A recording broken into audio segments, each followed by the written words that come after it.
I recognize the member from Parry Sound Muskoka to introduce second reading of his bill. Thank you, Mr. Speaker. I move second reading of Bill 76, an act to enact the Lifejackets for Life Act 2021. Mr. Miller, Parry Sound Muskoka has moved second reading of Bill 76, an act to enact the Lifejackets for Life Act 2021. Pursuant to Standing Order 101, the member has 12 minutes to make his presentation. I return to the member from Parry Sound Muskoka. Thank you, Mr. Speaker. I rise today to speak about my private member's Bill 76, the Lifejackets for Life Act. I want to begin by talking about where the idea for this bill came from. My good friend Dan Mulligan is a retired OPP helicopter pilot. On one of our annual canoe trips, he mentioned the impact that searching for missing boaters had on him, in particular the searchers for children. Far too often, he said, the search ended in tragedy. This trauma is compounded by the knowledge that many of these deaths could have been prevented if the deceased had simply been wearing a life jacket. Every single one of these deaths is heartbreaking, but I'm particularly saddened when I hear that a child was killed in a boating accident. When I tell friends, constituents, and even some of my colleagues here in the Legislature about this bill, many are shocked that it's not already the law that for children to wear life jackets or personal flotation devices, PFDs, on small vessels. They have a hard time believing that we're not already doing this, all that we can to protect children from these preventable tragedies. Accidents are the leading cause of death for children in Canada, and not wearing a life jacket is the #1 risk factor for drowning while boating. In 2021, the Drowning Research Centre of Canada found that 80% of people who died in boating-related accidents between 2008 and 2017 were not wearing a life jacket, and another 5% were not wearing one properly. According to the 2018 Canadian Drowning Report by the Drowning Prevention Research Centre Canada, 67% of children aged 5 to 14 who died from drowning were not wearing a personal flotation device. Behind each of these statistics is a life lost that leaves a family and community broken. Karen McNulty is far too familiar with this type of tragedy. Her 11-year-old son, Joshua, died in September of 2018 when the boat he was on with his father, brother, and 2 other children capsized near Rockport, Ontario. Joshua was not wearing a life jacket. Since then, Kara has been advocating for governments to make wearing a life jacket mandatory for children in small vessels through her initiative, Life Jackets for Life. So far, more than 10,000 people have signed her petition. She says about Bill 76, quote, "We're thrilled to hear about this bill. Any progress on mandatory wear legislation is a step in the right direction." I'd like to thank Kara for her advocacy, for her support of this legislation, and for lending the name of this bill, the Life Jackets for Life Act.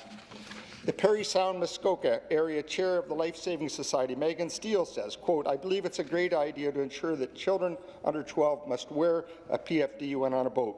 We consistently teach all our swimmers to make sure they are all wearing a PFD by the time they get on the dock. Our hope in teaching the children is that they will bring it back to their parents so that everyone wears a PFD. Education is the first step to prevention. The more we educate, the more we will see a decline in drownings," close quote. A local organization in my riding, Parry Sound Muskoka, Safe Quiet Lakes, has been surveying people about water safety issues for many years. They have seen a sharp increase in recent years in the number of people willing to support mandatory PFD regulations. The Board of Safe Quiet Lakes recently passed a resolution supporting mandatory life jackets for children 12 and under. Greg Wilkinson, a former board chair of a board member of Safe Quiet Lakes, says, quote, "The fact that 87% of drownings in Ontario involve people who were not wearing life jackets tells us all we need to know." Another local organization in my riding, the Georgian Bay Association, gave their, quote, "strong support for the passage of this bill." Pamela Fuselli, the President and CEO of Parachute Canada, said, quote, "Evidence shows that legislation and the enforcement of legislation is an effective approach to prevention." Parachute's 2021 Cost of Injury in Canada report showed that drowning was the 3rd leading cause of death to children aged 14 and younger. The Lake of Bays Association gave their support for this legislation, saying, quote, "The Lake of Bays Association supports private members' Bill 76, the Life Jackets for Life Act, which would require all children aged 12 and under to wear a life jacket while on a small pleasure craft in Ontario. We commend MPP Norm Miller for his work on this bill, which will help prevent injury and death to our most vulnerable water lovers. Dr. Susan Benno, a pediatric emergency physician at Sick Kids and chair of the Canadian Pediatric Society's Injury Prevention Committee, also lent her support for this bill, saying, quote, "Life jackets are proven tools for saving lives. Age and size appropriate government-approved life jackets should be worn by anyone on a pleasure boat, regardless of age, but are particularly vital for children and non-swimmers," close quote. The Ottawa Drowning Coalition says online that, quote, "Drowning is one of the leading causes of injury-related incidents for Canadian children under the age of 5. Many drowning victims never intended to get wet in the first place. Children under 5 are especially at risk because they are mobile, very curious, and least capable to self-rescue of any age group." And I'd now like to talk about the bill itself, explain some of the details, and describe how this bill will protect children from accidental drowning while boating. If passed, Bill 76 would make it mandatory for any child aged 12 years or younger to wear a life jacket or PFD while on a pleasure boat 9 meters in length or less that is underway or while being towed behind the boat, for example, water skiing, wakeboarding, or tubing. A pleasure boat is defined as any vessel used or designed to be used in navigating water propelled by any kind of power, including human power, cell motorized power, that is used exclusively for pleasure. The federal rules that lay out what safety equipment is required on boats is based on the length of the boat, and there are different requirements for boats of 6 meters, 6 to 9 meters, and 9 to 12 meters, etc. I chose to have this legislation applied to boats 9 meters or less because this would cover most runabouts and water ski and wakeboarding boats. Personally, as the owner of a 24-foot or 7.3-meter boat that would fall under this requirement, I believe that vessels of this size should be included in the legislation. I know that even on boats of this size, accidents can happen, and despite the operator's best efforts, I simply could not imagine taking my grandchildren out on this boat without wearing a life jacket. Under Bill 76, it is the responsibility of the parent or guardian to ensure that their child is wearing a PFD or life jacket. If the child is under the supervision of another person, 18 years of age or older, who is not their parent, then that person is responsible for ensuring the child wears a life jacket. Failing to ensure if that child is wearing a life jacket or PFD would result in a fine of no more than $200 on conviction. This responsibility is consistent with other provincial safety legislation. For example, the laws surrounding the use of seat belts in cars makes it the responsibility of the driver to ensure that all passengers under the age of 16 are wearing seat belts. And the law requiring young cyclists to wear a bike helmet puts the responsibility on the child's parent.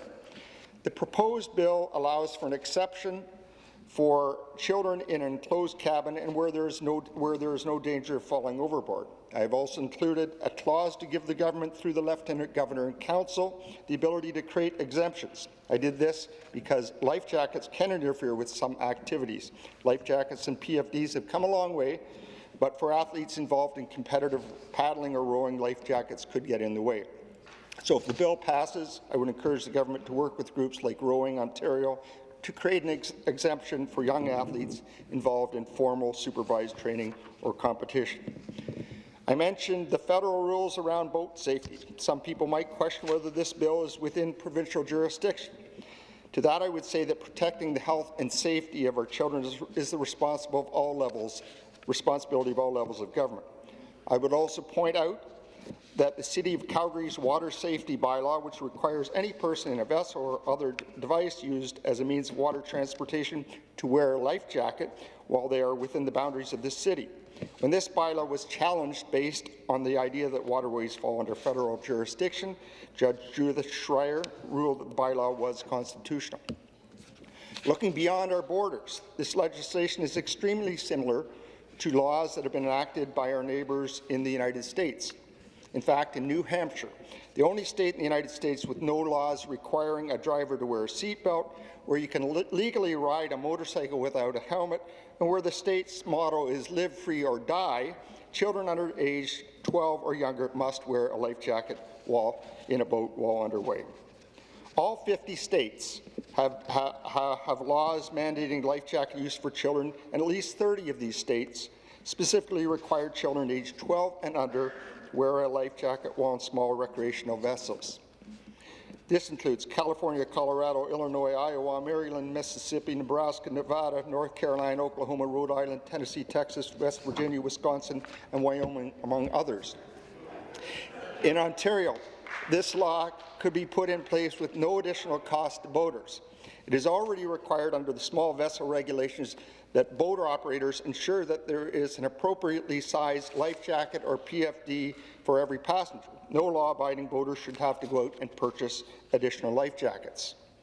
The only difference is that instead of being stored somewhere on board, the child's life jacket is already on their body, and that could make all the difference in the world. In an emergency, there's not always time to grab a life jacket and put it on properly, and this is especially true of children. As the President and CEO of the Canadian Safety Council said, quote, "Too frequently we see people drown without intending on even dipping their toe in the water, and these types of tragedies are entirely avoidable. If you're on a boat and accidentally fall into the water, there's not always time to locate the life jacket you have on board and put it on," close quote.